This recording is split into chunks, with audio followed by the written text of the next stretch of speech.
Assalamualaikum warahmatullahi wabarakatuh. نلتقي مرة أخرى إلى بلغة فايبس. كما نعرف هذا هو الفيديو الجزء الثاني من الموضوع الكناية. كما ذكر في فيديو ماضي فإن الكناية هي لفظ أطلق وأريد به لازم معناه مع قرينة لا تمنع من إرادة المعنى الأصلي.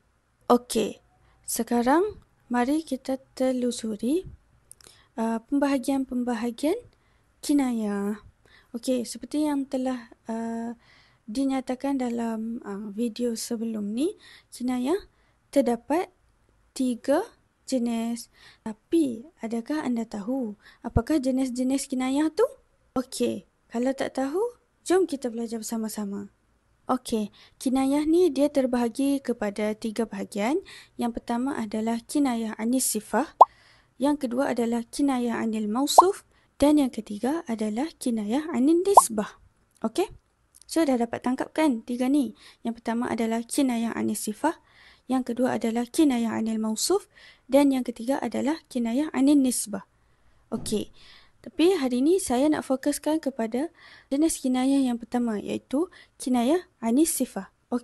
Tahu tak apa yang dimaksudkan dengan kinayah anis sifah tu? Kalau tak tahu, jom kita tengok petikan ni.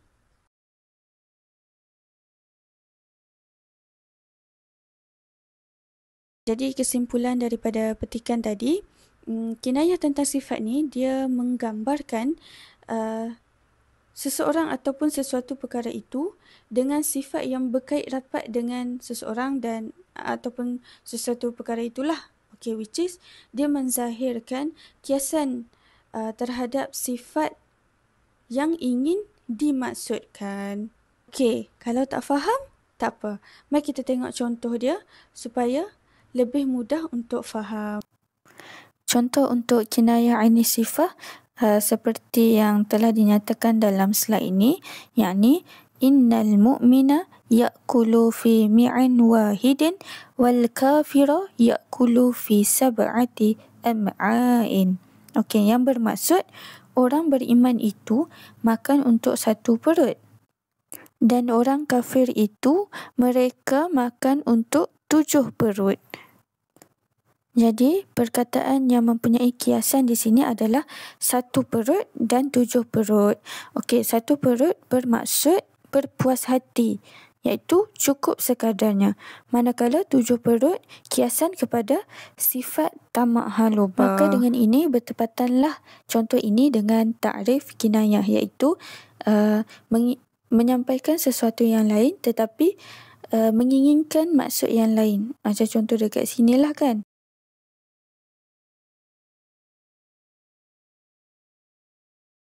Secara kesimpulannya, kiasan tentang sifat yang dekat ini, dia menyampaikan makna kepada pembaca terus tanpa ada perantaraan ataupun tanpa perlu ada tafsiran yang rumit untuk pembaca memahami maksud yang ingin disampaikan.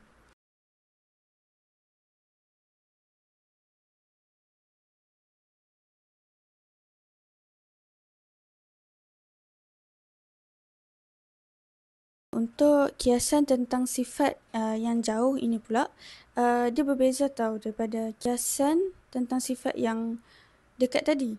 Yang dekat tadi, dia tak memerlukan perantara untuk sampai kepada makna yang nak disampaikan.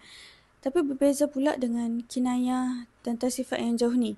Dia memerlukan perantara untuk sampai kepada makna yang ingin disampaikanlah, yang ingin dimaksudkan.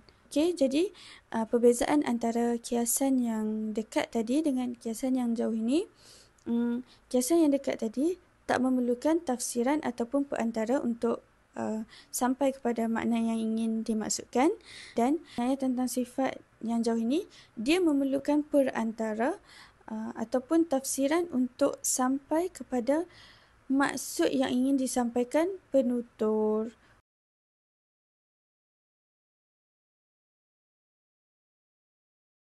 Jadi nampak kan beza di antara kedua-dua ni? Okey, itu saja video untuk hari ini. Kalau nak tahu berkenaan jenis yang kedua dan ketiga, kita tunggu untuk next video. Okey, ma'assalamah. Ila liqa.